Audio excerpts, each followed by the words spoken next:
Is that our cue to go ahead and get started? I think we probably have some more folks trickling in here soon, but for those of you that are on already, thank you for being here. Certainly appreciate it. It's good to get Jay in front of everybody. So Jay, we'll get to you here in just a minute, but this is all about connecting the alumni back to the program, and certainly something that we want to continue to do. We want to start doing more of this. So by all means, if anybody on here has folks that we should be including on these things or others that we should be reaching out to, please let us know. If you got any questions on the Letterwinners Association or Green Wave Club, how to get involved, anything like that, please don't hesitate to reach out. But all that being said, my name's Kyle Verber. I'm our Senior Associate AD for Development. So help oversee our Letterwinners program and working with a lot of our coaches and staff on a bunch of different initiatives, this being one. So once again, just happy to have you all here and start building that community around Jay and his program. Excited to have him at the helm. So as people are continuing to trickle in here, I'm going to go ahead and get started. And what I want to do is introduce, we'll go around the room and introduce some of our coaches and then kick it over to Jay and let him take it away from there. But Curtis, why don't you go ahead and start it out, kind of tell the folks who you are, what you do with the program.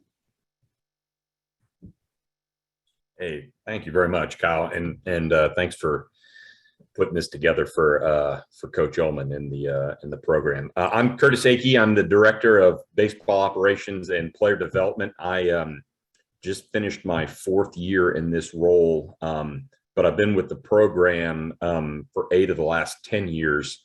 I was the SID for 4 the last 2 years under Coach Jones and the 2 years under David Pierce. So I've seen my fair share of coaches over the years. It's been a lot of fun. It's a great program. I think you guys are going to be really excited with what Coach Ullman's going to bring to the table here. I've seen it firsthand over the last 3 seasons, his enthusiasm and his competitiveness and his relationship building abilities. He's top notch. He really is. And I couldn't be more proud of him and just happy for the program that I know a lot of you guys hold near and dear to your hearts. He's going to make you guys really, really proud, and I'm just thrilled to be a part of it. So that's basically what I've got. I know a lot of you I've met over the years in various capacities, and my email address, I can put it on this deal here. But feel free to reach out to me if there's anything you guys ever need or want. And it's your program. We're trying to do right by you guys. So I'm going to go ahead and kick it back to you, Kyle. But thanks for having me on, and roll wave. Yeah, well said. Thanks, Curtis.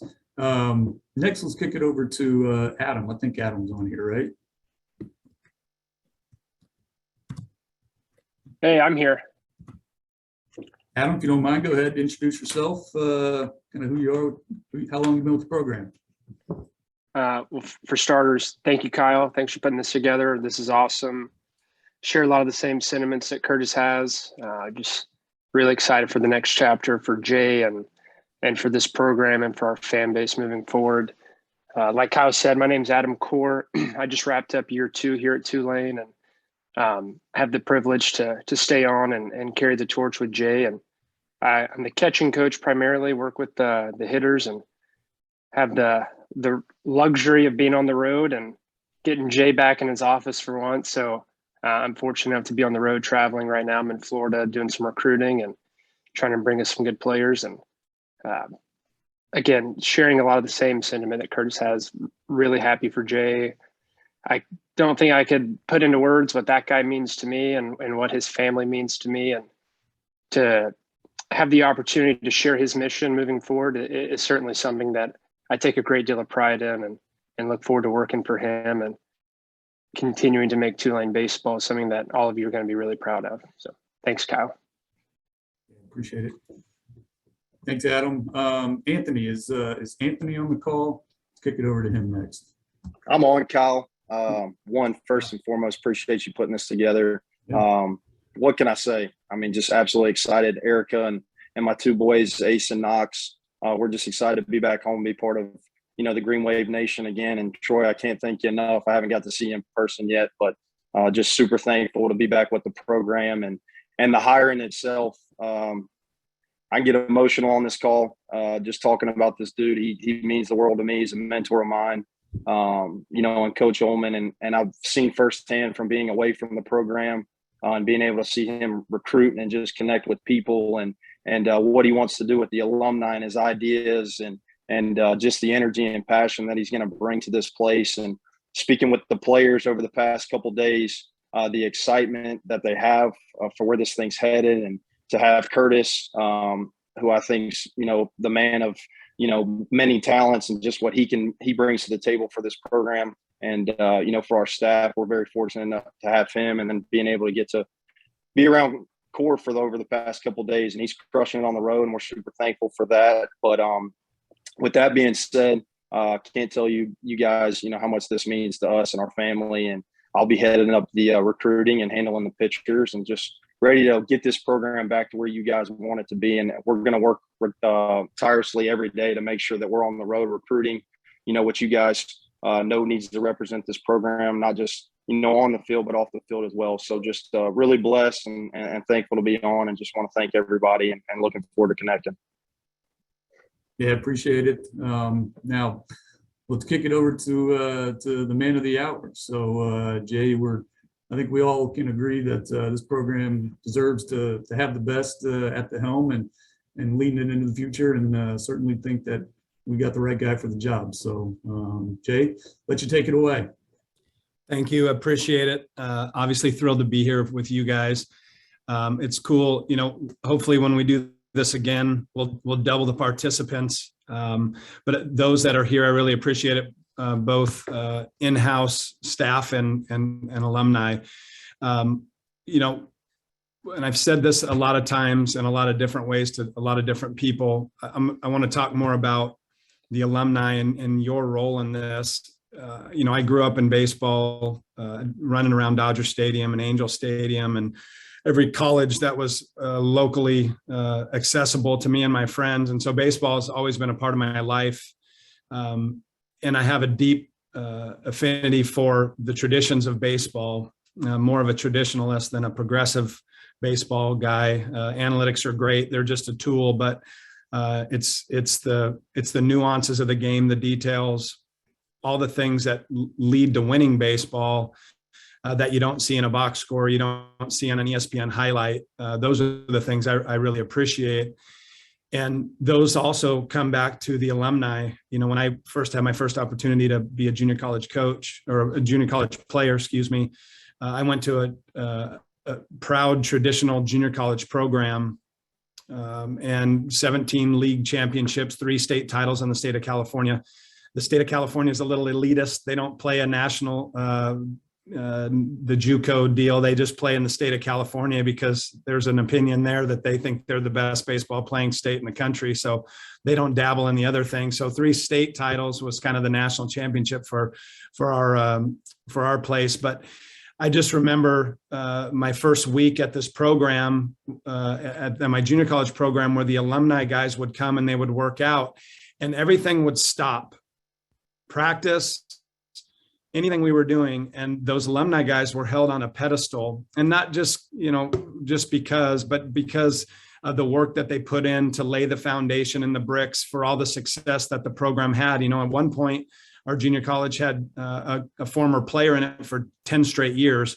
And so those guys were held on pedestals. Practice stopped. They were introduced. The alumni game was a huge deal. Where we came from was really important, and selling that, our coaching staff selling that to the players as there's pride when you put on that uniform and that hat of the people that came before you, that you're representing not only your family and the current name across the front of your chest, but all those that came before you. And so that has been ingrained in my emotional and baseball world from the very early beginnings. And so those things didn't run away from me as I've gone through this business. They've only strengthened. And when I first showed up to Tulane, I knew what this place meant just from the outside, watching them go to Omaha knowing that slugger bird that Coach Jones had put on the chest, and the T-wave and all the things that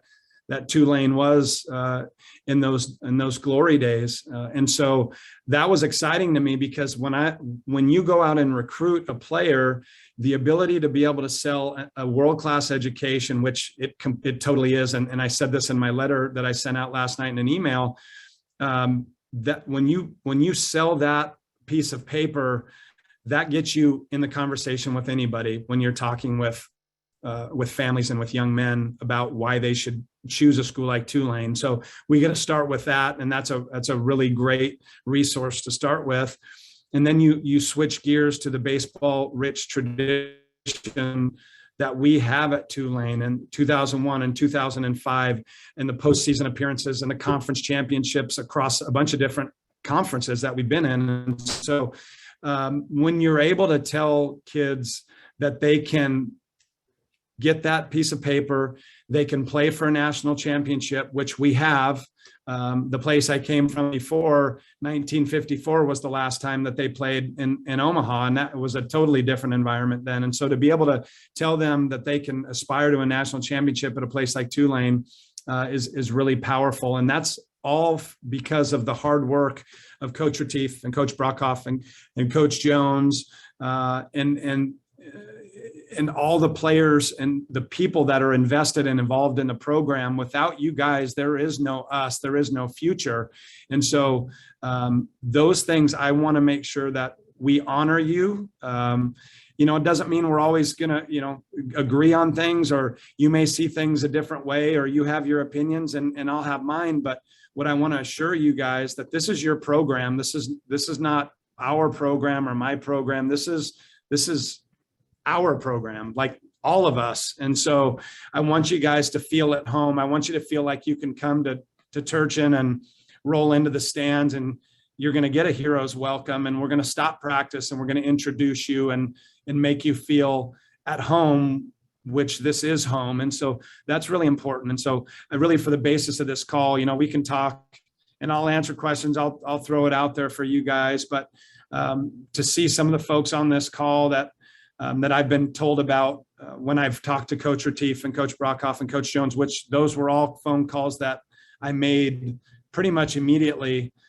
just to introduce myself and say hi. And the response to their excitement of being able to speak with me was really meant a lot. And then, of course, they wanted to tell me all about you guys and stories. And I love stories, man. It's baseball is a fiber and an icon in American culture. And so to be able to have that passed down, from those guys, and, I'm not going to remember it all per se, like right away. I'm terrible at tests, but, just hearing the stories and listening to people that have influenced them while they were at Tulane, and to be able to try to bring people back in the fold is really a high priority for me. And so I want you guys to know that you're welcome whenever. You can have my phone number. I'll make sure I put it on here. You can call me. You can email me. My door is always open. And that's not coach speak or this Zoom call speak. I mean that. And so, as long as I'm not trying to close a deal or recruit, I'll stop what I'm doing to welcome you and make you feel at home. And so those things are really big. And matter of fact, I just talked to Coach Jones again today, and we were talking again about the alumni game and trying to retire his number and having a golf tournament. I don't know that a first pitch dinner is necessarily in the cards yet, but that's on the table too for me, just in terms of things that I'd really like to see. So we're going to bring back St. Michael's softball thing that Coach Jones had set up through Randy King, who's the ex-CEO of FedEx, a thing that Coach Jones holds near and dear to his heart that I think some of you on this call may have been involved in with these young people with Down syndrome we'll get everybody in their uniforms and everybody will coach a kid, and we're going to bring that back. We're going to do that community outreach because it's the right thing to do, and probably because our players will get more out of it than the kids involved in it. So those things are really important. I want to have us do the Miracle League over at the Fly in Carrollton. My both of my boys are involved at Carrollton. One's now actually out of it because he's too old, but the investment there is important. My wife's involved at Stewart Hall, so she has met a ton of people that are probably, if I had to call it what it is, they're happier that she's staying than I actually got the job, and that's the truth. She's made what I understand is a pretty good impact at this school and with relationships with the families and the kids, and so she just did that last year, and that's really been a really cool thing. And so, you know, we have young ones. We want to be invested in the community. We want to bring people back, not only you alumni, but the fans. And that's going to take work. It's not lip service. And at the end of the day, it is more important what you do than what you say. And so I just want you guys to hear that from me today. And we'll just keep this going up. I'm planning on, you know, one of the things I want to make sure that I do is communicate with you guys, just like I want to make sure I communicate well with the staff, and I want to make sure we communicate well with the players so that they're not confused on their mission and their goals and their expectations. I would rather be over communicative than not communicating. So that's just kind of how, and you know, hopefully we can all build a mutual respect and understanding, and we can get this thing where this thing's dying to go. Can you guys hear me?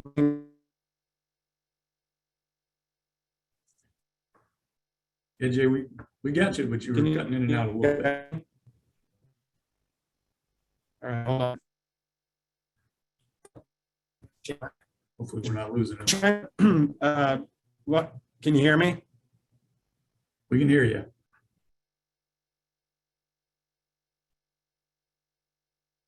Now no go.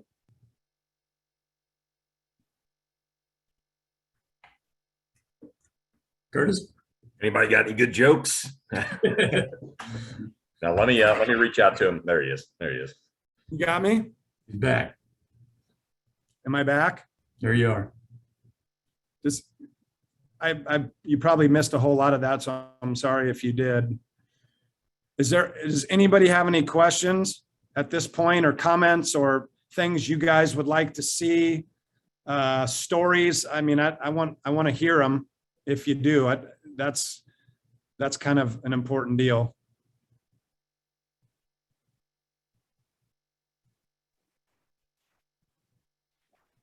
Joey, come on. Go over here. Nothing, no stories. What's up?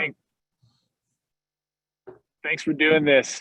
We're really excited to have you at the head of the program, and just, you know, I think there's multiples more people than are on this call that are rooting for you and are excited to help you any way we can, and just excited to get reconnected with the program. So thanks for making a commitment towards that, and, you know, just best wishes with everything. Appreciate you. Thank you. I'm looking forward to it. Get yourself in shape, man. I know you look in great shape, but we need you in playing shape. For the alumni game, yeah. I might need Right. a rotator cuff surgery between now and then, but I'll see what I can do. We'll get somebody out there as a cutoff man. Just make sure you can hit. Yeah, perfect. Thank you. I appreciate you.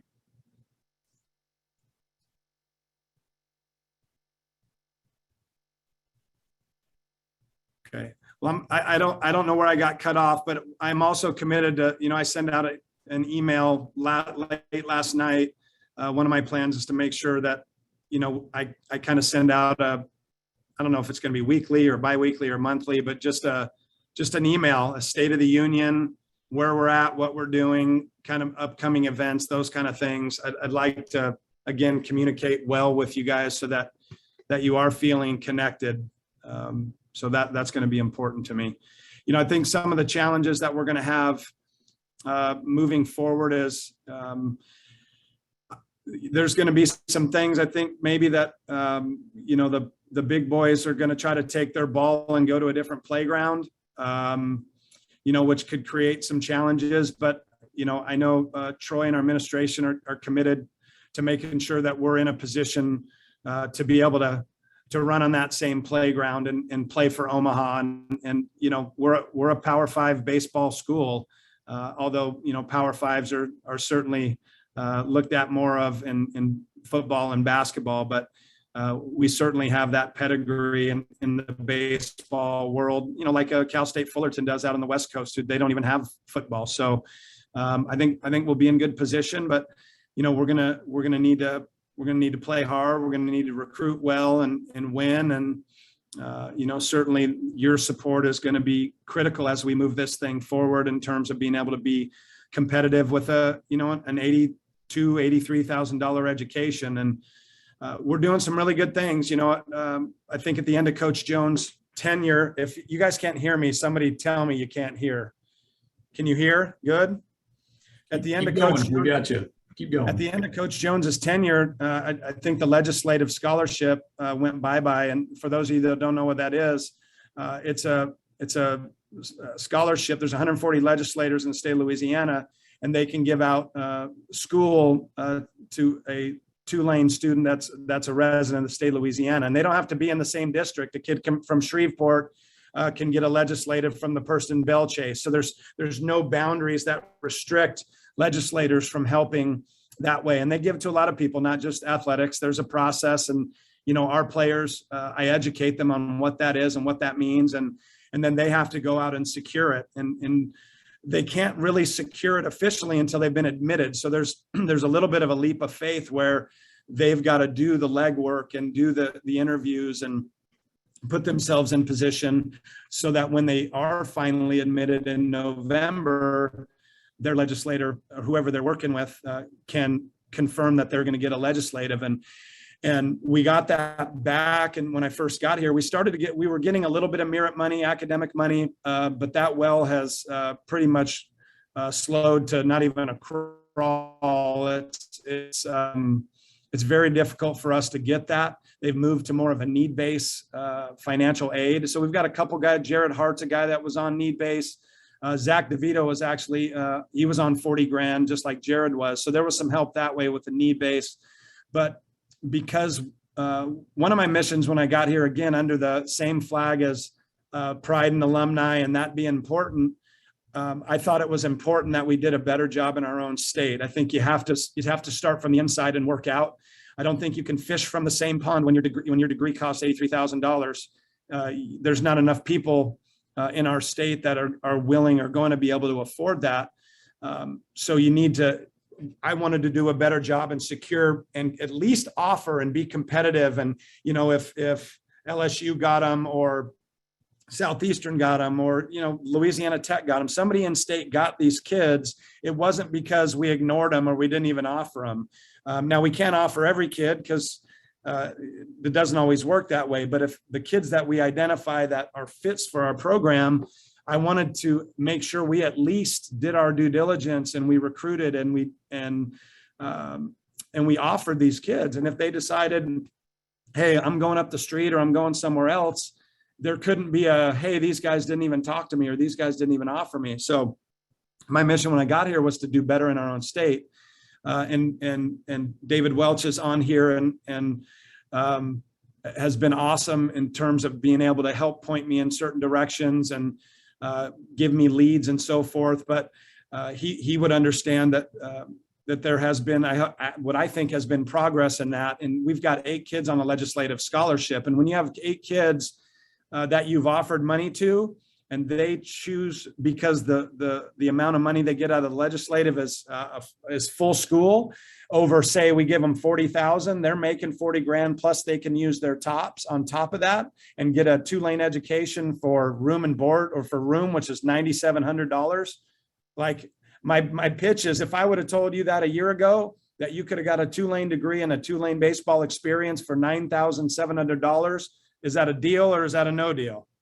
That's a deal, isn't it? All you guys sitting on this call, $9,000 for a Tulane education, knowing what you know now, hell yeah, sign me up, right? So to be able to have those families A, understand what 11-7 means and how we have to stretch that. B, understand that it's really difficult to do that with an $83,000 price tag.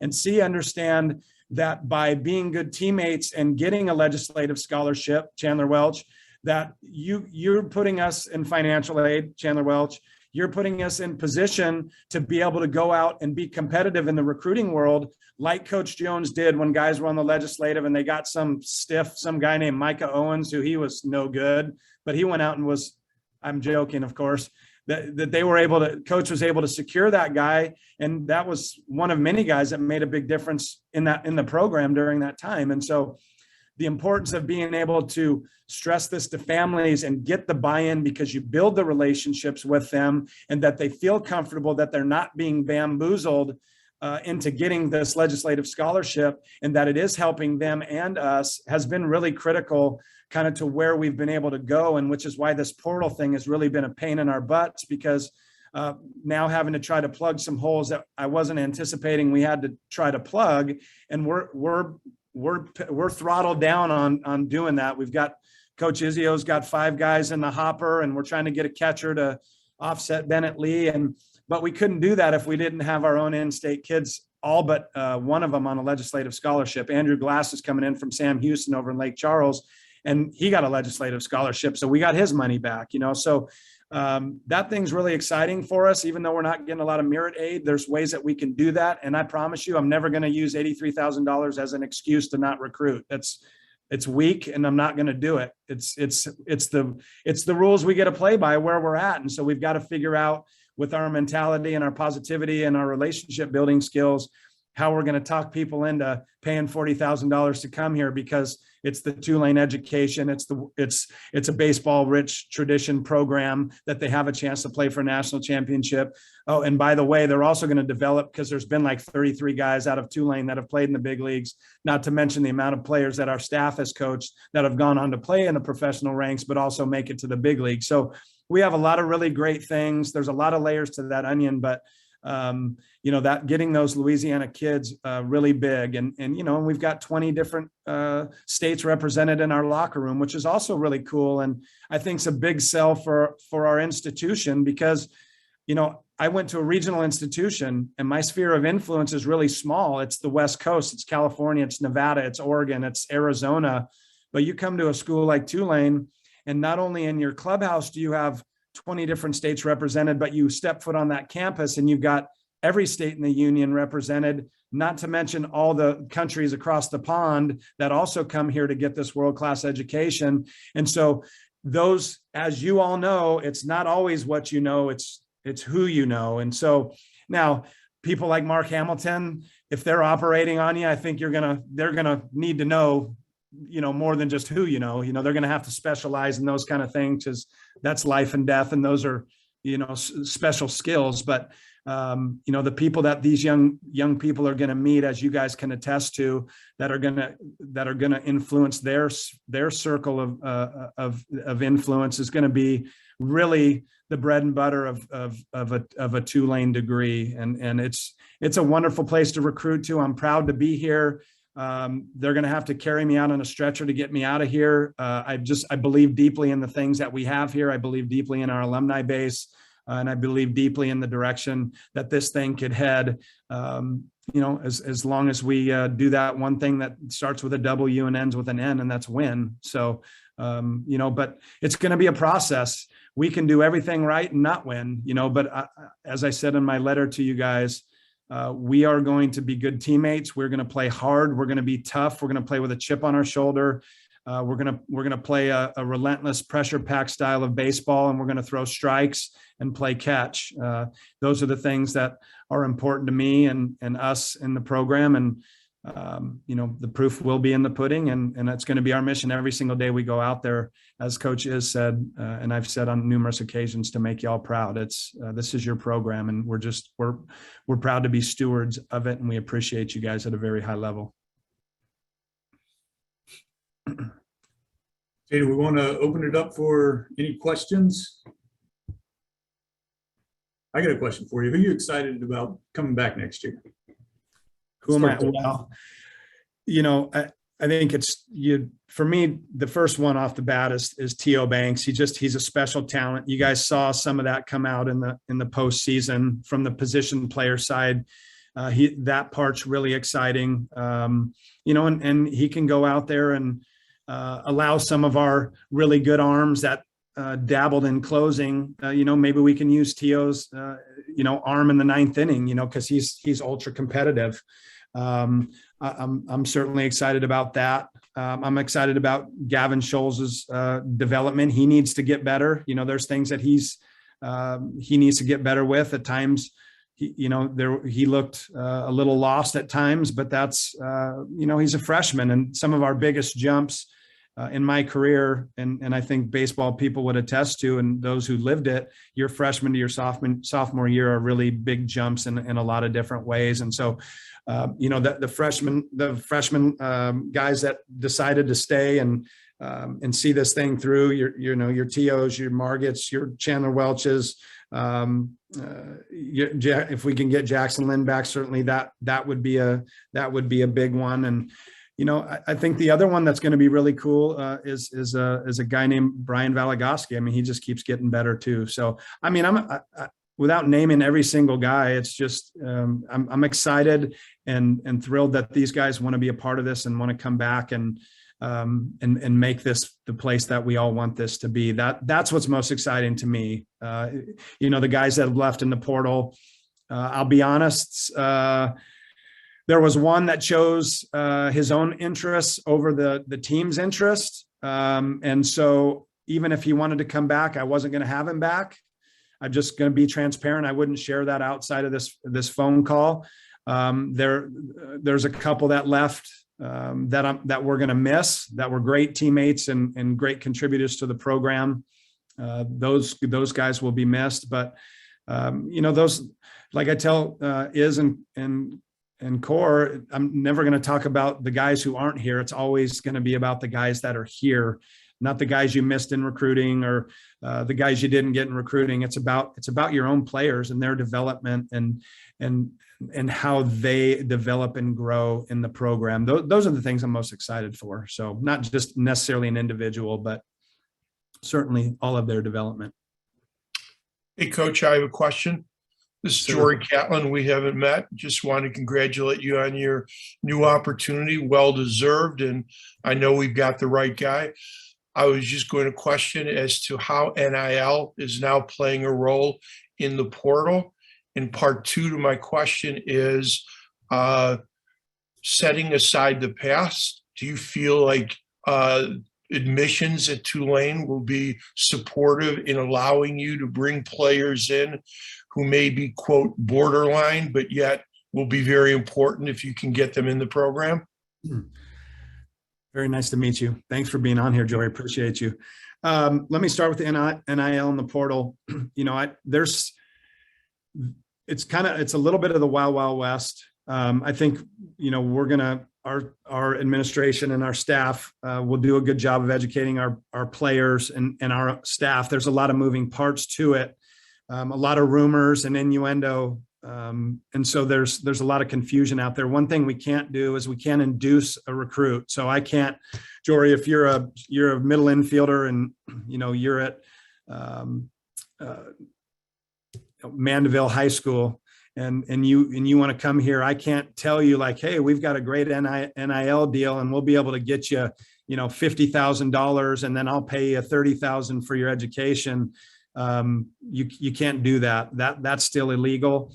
You can within your own program with your own players. Now with the governor's approval and passing the NIL law in Louisiana, which I still need to educate myself more on the ins and outs, but we can help the players in our own program now secure opportunities to use their name, image, and likeness. So like if I'm a, car dealer, Jory, and I can't just pay you money for playing, like you would have to provide a service, whether it's, an appearance or it's social media posts or it's, an autograph thing. There has to be some sort of reciprocation for what they're getting. So those things still apply.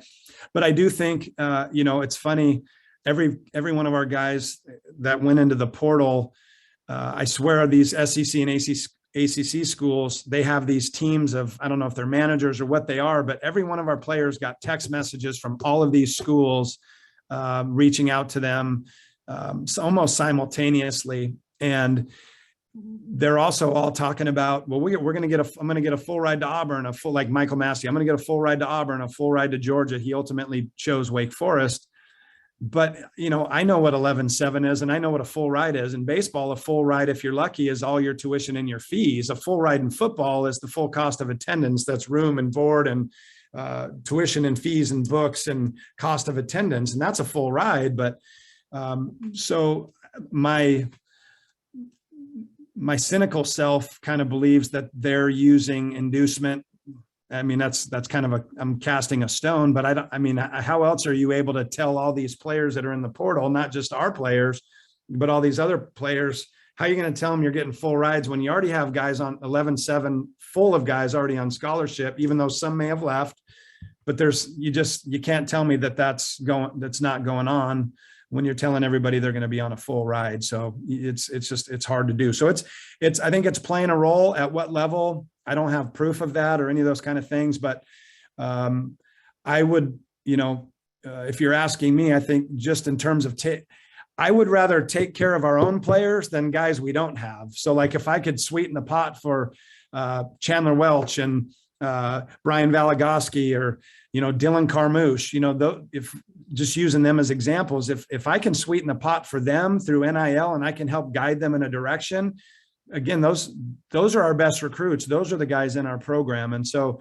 I'd really like to see us in a position where those guys are in position to help themselves pay for their school and, kind of just feel good about that. That would be great for me. And then the second part, the admissions, I never want to celebrate somebody getting a new job over somebody else, but I can speak. It's been a big transition we're looking towards. And there was, the guy who was here, the times I've been here, took another job elsewhere. And I'm just going to say it nicely. He made it very challenging for us to operate. And so I think there's a renewed hope in our department and certainly in our program that there's going to be better days ahead for admissions.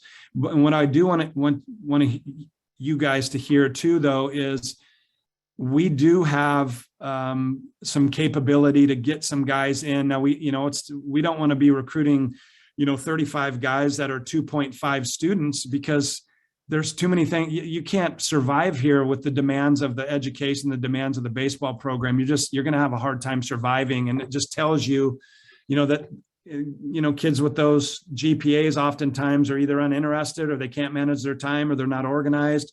They burn the candle at both ends. And, I didn't have it easy in school. So I'm certainly understanding of how difficult being a student athlete is.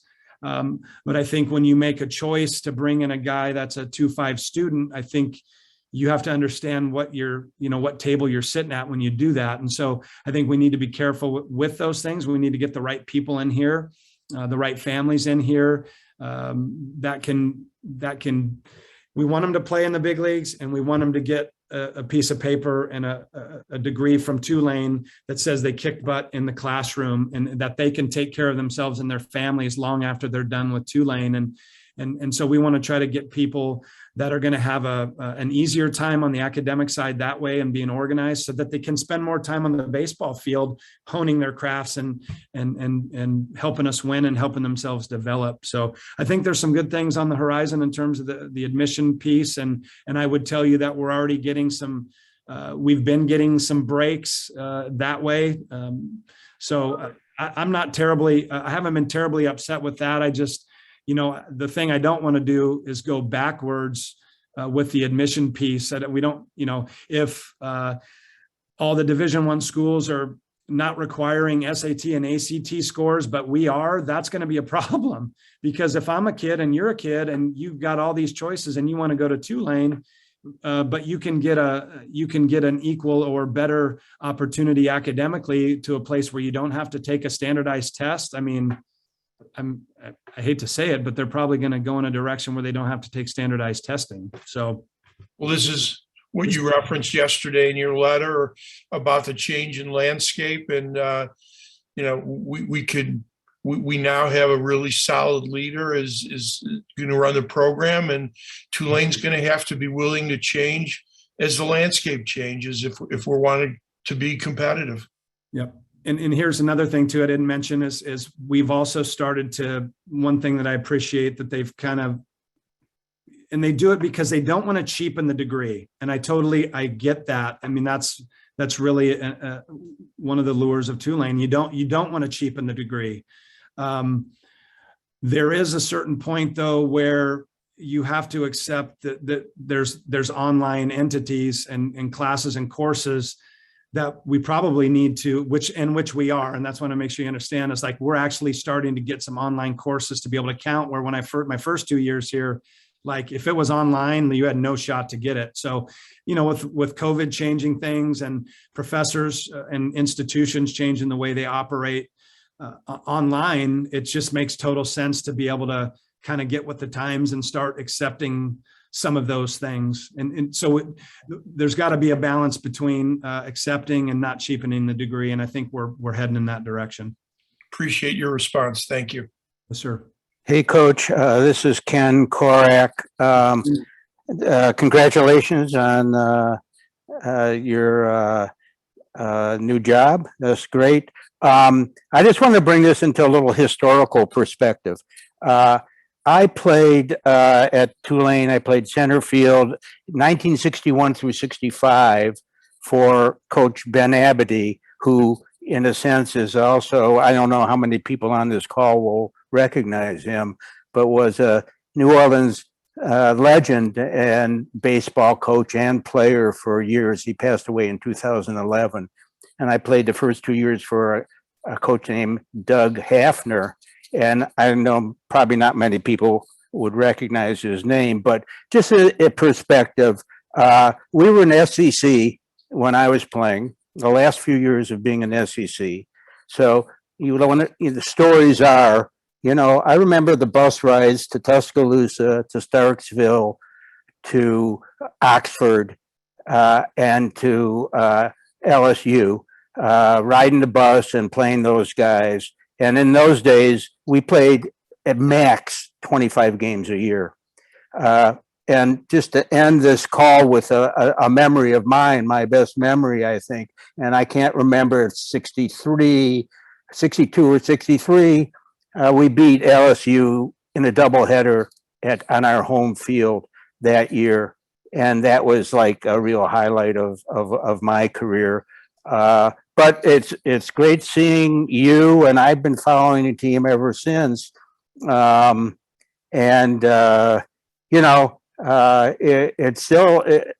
wonderful memories. I had that great education. I had that great college baseball experience that was just fond memories, and still to this day. So I'm talking 60 years ago, and it's pretty crazy. And now I see what you're talking about is a different language to me. What you have to deal with in terms of the portal, in terms of the cost of education. When I was going to to Tulane, I think it was $9,000 a semester. So, a little bit different.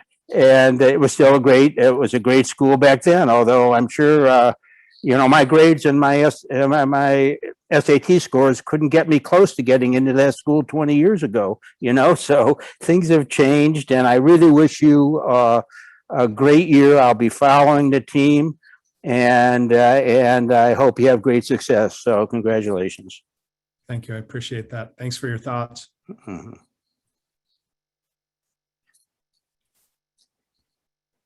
Yeah, you look like you're coming to us from a hotel room. I don't know if you mentioned kind of where you're at or recruiting, and maybe want to touch on just kind of the types of folks or types of players you're trying to bring into the program. Yep. I am currently in Cary, North Carolina at the USA Baseball Complex for a thing they call the team championships here in the East. They have one in the West as well. And I was actually on the phone today or this morning with Coach Jones, and he was, I was talking about some other things with him, but he asked me where I was and I told him. And of course he went through, working with Augie Garrido and George Horton and spending a lot of time at the USA complex and how fond he was of those times. And so it's a great place. It's there's 4 fields here. The grass is pristine. The teams are really good. And so we're out here right now. The 23 class is fairly well secured. We've got a couple holes to fill. And so we're kind of moving into the 24s and a little bit on the 25 side as well, and identifying and starting down the path of relationship building and letting these young men know that we know that they're alive, and we're looking forward to recruiting them. So that's kind of where we're at there.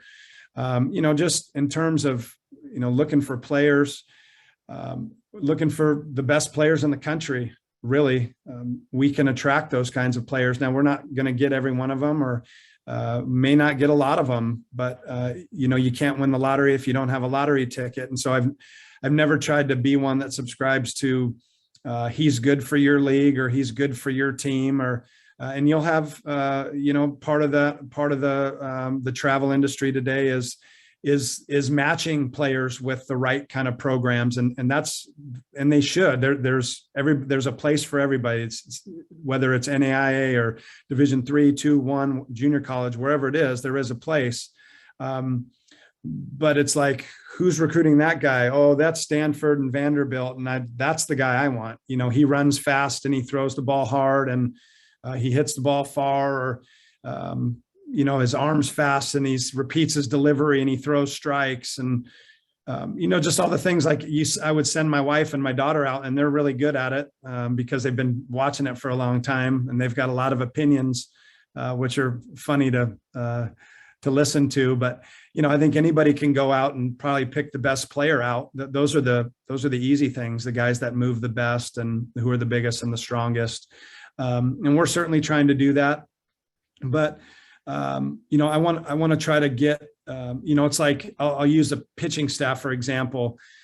I try never, and it doesn't always work this way, but I do really try as the recruiting coordinator. When I was the recruiting coordinator, I try to get a different menu. I want a diverse menu. If it's a sidearm guy, I tried like heck to get a sidearm knuckle dragger, a breaking ball lefty, a sinker slider right-hander, you try to vary the menu, because I know as a hitter, when I would go in the box and I saw a guy that looked just like the other guy who just threw 6 innings, I was like, great, I'm licking my chops, because there's no difference. It's Joe College right-hander, 88, 93 with a straight fastball, some sort of a slurvy break. Maybe it's 11-5 and a changeup. Like if I see those guys enough, those guys are going to have a hard time getting through a lineup more than once, or, through 3 hitters. So trying to get some variation in a pitching staff is going to be important, just like trying to get some variation in a hitting lineup is going to be really important.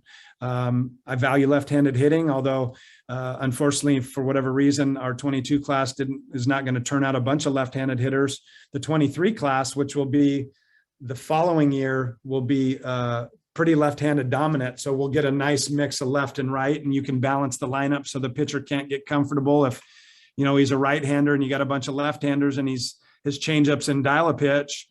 You break him up by throwing the right-hander in there, and he's got to go maybe back to the slider, and maybe the slider's not working that day, or you give him different looks. You get big guys and you get maybe a little guy here or there, not a bunch of little guys, but you get a little guy that's my Gavin Scholes. He's a little ankle biter. He's the pit bull on the front porch that's going to bite your ankles off. And you need those kind of guys. And then you need the Jackson Linds who can hit the ball 500 miles and knock Graf off his seats out in left center field. And, you need some diversity there too. So I'm trying to look for that. Do you have to throw 100? No, I mean, it'd be nice. I'd like guys that can throw 100. That would be fun. It'd be a nice toy for coaches to have, but pitchability, strikes, especially when you're recruiting the young guys, trying to get strikes over stuff early. It's kind of like getting a hitter that has barrel the ball skill, and then the power develops later. That's kind of that would be kind of the mission there. Certainly love power too, but if there's a lot of swing and miss with that, that's going to be problematic. So just trying to create some balance in the roster, both from the mound and from the position player side. So, it's an inexact science. You try to get the very best people that you can, and then you try to really dig in and do the homework. You talk to the travel coaches, all 6 of them if you have to, and you talk to me, the high school coach. That one's a big one because they're with the kid when it's not as sexy. The summer's kind of more of a sexy time for the players because all of us are out and we're all watching them, and it's more individualized that way. So the high school part is, it's team, and they get to see the warts more than maybe we see the warts in travel baseball. So the high school coach is critical. We're going to make sure we do our homework there, and then anybody else that has got an opinion on them, their school counselors, maybe family friends that are connected to Tulane, that'll know these kids. Those are going to be important things. So really rely heavily on intel and boots on the ground. It's why I really get worried about technology and how the drafts go now with less and less scouts, with a lot of teams liquidating their scouting departments in lieu of, these things called Synergy, which is a video-based system that they can watch. We can watch any player in the country, like for scouting reports, or we can watch any JUCO player. If I bring a name to Coach and I give him a right-handed pitcher from Odessa, he can go on this system that we have at Tulane that most people have now, and he can pull up Odessa Junior College and watch this kid throw all of his pitches. Now, he's not going to get the flow of the game. He's not going to see how he interacts with his teammates. He's not going to see how he interacts with the umpires. That's where the coaches come in. That's where boots on the ground, somebody seeing him, whether it's the staff or somebody you trust seeing him, are going to be really important. So there's a lot more that goes into it than just, hey, I like that guy, he's really good. That's certainly a part of it, but I value the makeup. We will miss because things will get missed or details could be left out from the people that you talk with. But I want to make sure that all of us in our program are proud of the people in it, and that we want to be there every single day, happy to go to work, whether it's staff to staff or it's staff to player or player to player. And we want like-minded people, families that are, they don't have to agree. They don't have to have the same religion or political beliefs or those kind of things. But the way they treat each other, the way their kids treat their parents, and the way those things, those interactions happen, to me says a lot about the kid and the family, because the apple does not fall far from the tree. And so we have to have the parental involvement, the moms. And I said this, and I'll say it till the day I die, the moms are more important than the dads. They have to have buy-in for what we're doing and where their kids are going to be, and who they're invested in, and who's going to take care of them, and are they going to love them even when they're kicking them in the butt. All those things matter. So it's a really wide approach in terms of, there's a lot of players out there and there's a lot of information to sift through, and it takes a lot of time. And so I'm really looking forward to when Troy gives us the green light, and the NCAA does, to be able to, hire another person to be able to go out and do more of this with us. So we've got 4 people out on the road. I'm not going to sit in my office and just, be the commissioner like in Batman. I'm going to be out like I am right now, and recruiting something I think that is a strong suit for me, and building relationships is important. And I want those families and those players to know it's not only the assistants that are doing a lot of the heavy lifting, but I'm also out there committed to seeing them and bringing them here. It's more powerful for a head coach to recruit the kid than it is the best recruiting coordinator in the country. It just is. And I lived that for about 5 years at the end of my stay at Oregon, where, I look at a team like Stanford, and half their roster I recruited and offered, but we didn't get, because I was doing it by myself. And so this is not a one-person job. This is a full staff effort. So we're going to do that, and we're going to have fun doing it, and get the right people in here. And they may have warts, but they're going to be the right kind of people for sure. And we're going to develop them. I appreciate that, Jay.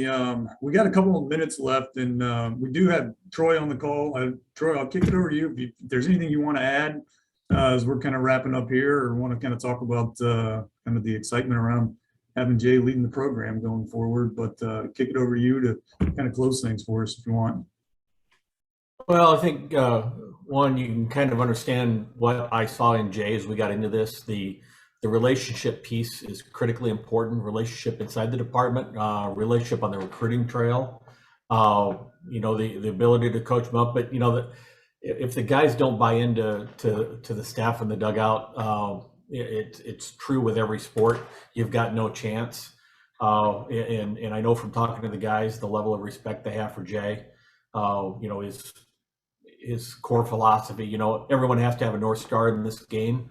And if your North Star is in the right place, you got a shot. If your North Star is not in the right place, it'll eventually catch up to you. Jay's is in the right place. He did skim over a couple of things. He thinks he has challenges now. The transfer portal is about to open up to where kids can transfer every year, not just one time. And if you look right now in the sport of football, at the level that we play football, FBS, 20% of the roster is in the portal this year, an average per school, 20%. In basketball, the average per school is 30%. So the baseball numbers are not in yet, but there is always going to be the turnover that we're just not used to seeing. It's going to happen more and more and more. So he said one thing that's really important, and that is name, image, and likeness at our place has to be keeping kids happy at Tulane. The inducement piece is a game that is going to be played at a level beyond what we can do financially.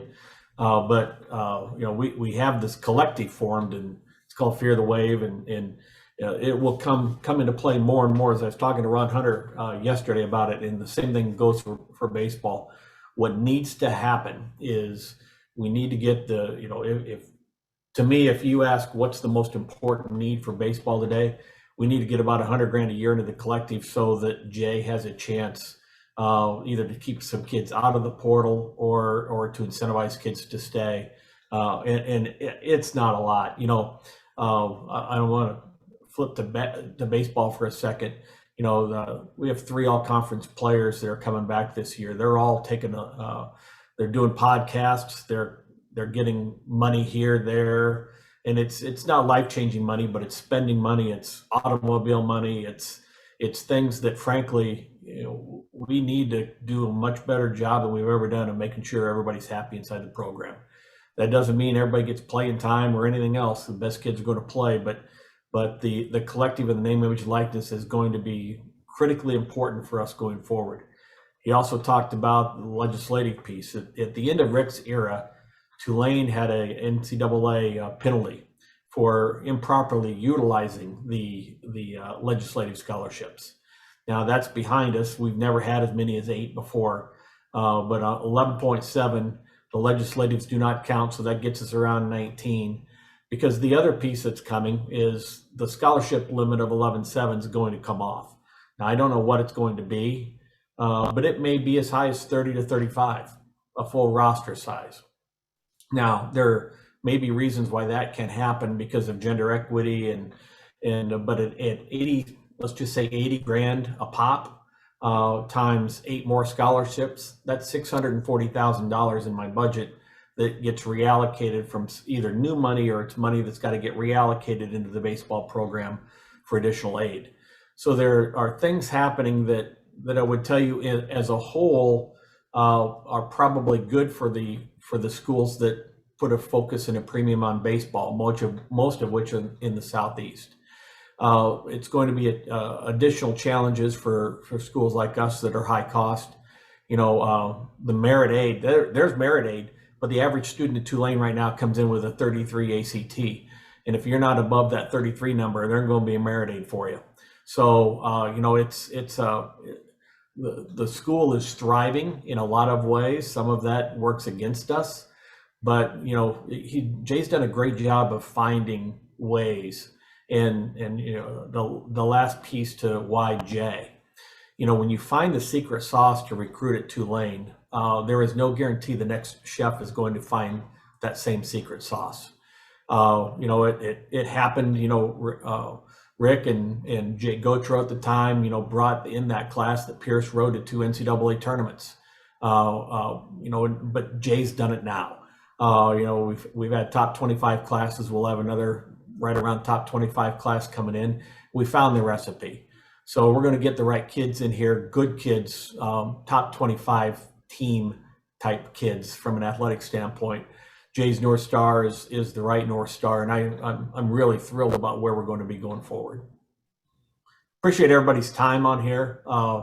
The last piece, and one of the things Jay and I talked about at the end of his interview, was we have to get the alums back engaged in our program, and we have to get the community back engaged in our program. And so that means not just coming to a Zoom every once in a while, but making sure that we know, whether it's programmatic or whether it's administratively, what do we need to do? How can we keep you back engaged in the program? And how do we get the community back engaged? And if everybody's answer is you got to win 45 games or I'm not going to care, then that's an answer.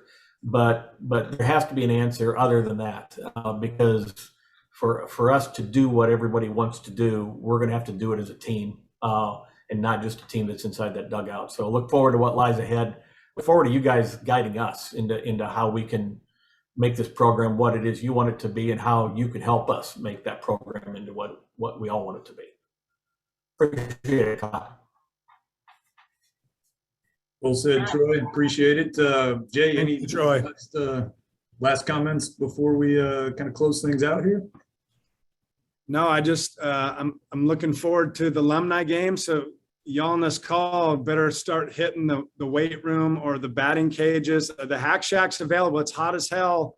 It's got a great fan and like 12 doors we open up. It's actually really nice. The breeze gets through there. So let's go. Get yourselves in shape so you can come out and smash baseballs.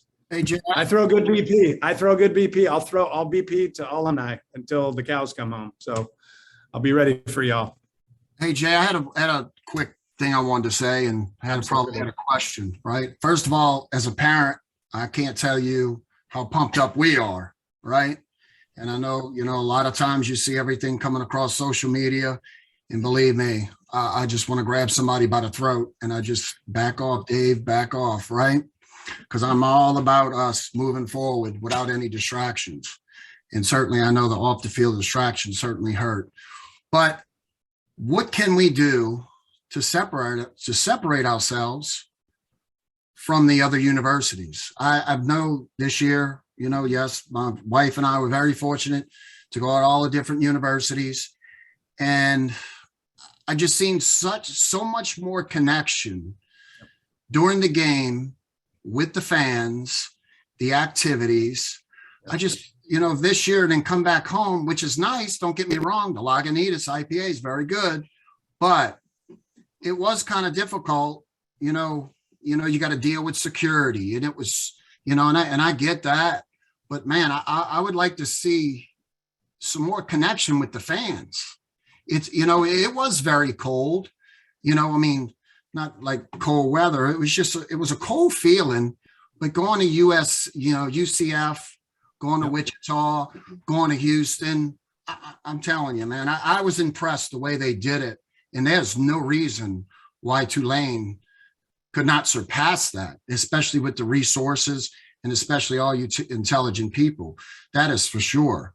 And I know, Jay, I'd mentioned that before, if we have to get out there with a paintbrush, yep. A lot of people would love to paint that center field, that angry wave, into a beautiful color. So I'm asking, what can we do? I know as parents, we're trying to do our best, and we're all trying to build that chemistry, not only just with the boys, but with the families outside of the field. What can we do better in the stands? Let me jump in, Jay. I want to jump in on one thing that you don't even know. So the security firm, the ushers, and everyone that worked the baseball this year, we have let them go, and we're getting a different group in. And even though we told them, look, here's the direction. Don't be proactive. Be reactive. If somebody needs you, if something comes up, and they won't listen to us, and so. Because that's not what they do at other places. So we're about ready to sign a contract with a new firm. So that part of it's gone. And the other thing that we have done as a department, we've hired a new position, which is director of game day ops. So, game day in all three venues needs to be better. And so that will start to happen as well. And you'll see it across the board next year. So Jay, I'm not even sure Jay knew of those two things. No, I did not. That's great news. I hear you. Thank you, Troy, and David. Thank you. And I don't disagree with some of the things that you're, like the points. Here's baseball's a communal sport. It's a transient sport. It's a slow and at times to the lay person, a boring sport. And so I remember as a kid just walking around ballparks there's, if you can't sit in somebody's seat, like you're going to have to deal with that. Like, this is not your seat. You're going to have to move. Okay, that's fine. But I don't make those kinds of policies. I have opinions. I'd like to, you guys did a nice thing out tailgating out, a nice barbecue for all the families and the players. I thought that was awesome. I got to go out there and eat some good food. And, that was really good. So those kind of things are really appreciated. But I think and I agree with you, UCF I thought was really good. But again, those all take resources. And so I do feel, when you have 30 home games or 33 home games, minor league baseball is able to do what they can do because they have a staff dedicated solely to baseball. And there are so many things that go into baseball, and it's, football's one game every other weekend, 6 home games, 6 road games. So it's like one Saturday that everybody within the staff is going to sacrifice before, during, and after time to deal with. And in home games, it's 33 games or 30 games. So you're asking somebody who's running the scoreboard, or somebody who's keeping score, or somebody who's supposed to be selling tickets. Like you're asking them to do, on top of their regular job, 2 hours before the game, 3.5 or sometimes 4, maybe it's 5 hours during a game, and then an hour rectifying the game at the end and closing shop. And so there's a lot of things that come to really an amazing experience. And that's why minor league ballparks typically do it a lot better than college ballparks. And, schools with gazillion-dollar budgets can invest that way to make it more of a minor league experience, where you're going to have exactly what you see at a minor league park. So certainly would love, whether it's music or it's, go spin around the bat and have the kids involved on the field, kind of like we do in football a little bit. Those are certainly ideas that I would think that are in the hopper. Continuing to develop the Little League Day, like Coach Jones had a great idea. He's like, I used to tell the kids if we did a deal where if they wore their camp shirt, they got in for free. Cool. I mean, those are all, any kinds of ideas y'all have, which I think was sent out in an email in terms of things you'd like to see. I think instead of deleting that or not, I think making sure that Troy and Miss Jana are aware of those kinds of things we'd like to see. And then, okay, how do we triage that? How can we make certain things happen, but these certain things are just going to be above our capabilities based on staffing and finances and those kind of things. Because those are real issues. But, running kids out on the field to stand with our guys before during the national anthem, and maybe it's a, service to military during the 7th inning, where we have the people in the military that served our country stand up and they're acknowledged and everybody claps for them. Just things. Maybe it's charge everybody. One thing I used to complain about at the University of Oregon is, and they finally ended up doing it, is you can't charge. It's hard. Again, this is way out of my thing, so I'm probably saying something that'll get me in trouble, but it's hard to justify asking people to spend season tickets, 33 home games, and pay $10 for a hot dog, $10 for a beer. Like, can we have maybe certain items are cheap on this day, or certain thing, there's got to be some way that maybe through Sodexo we can massage things to make something a little more affordable. But beer can stay the same. You want to drink beer and get drunk and be an idiot, or drink and get drunk and be cool. Pay $10 or $12 for your Lagunitas. That doesn't matter. But a family of 4 that's barely surviving or paycheck to paycheck. If we want to cultivate the community, the affordability piece for 33 home games certainly should be something that we should definitely visit and try to have a game plan for, in my opinion. And I would like to see, but we haven't had a chance yet to, it's football season, but I haven't had a chance to, maybe give some ideas or, listen to the things that Troy and Jana have in the hopper, and that may be coming down the pipe. So I think there's a really good opportunity, per your point, David, to really match what we're saying with what we're doing. If we want the community, let's match what we're saying. That's what I hear you saying, and I'm all for that. I'm all for that. Hopefully we can come to some sort of common ground or middle ground to where we can make that happen.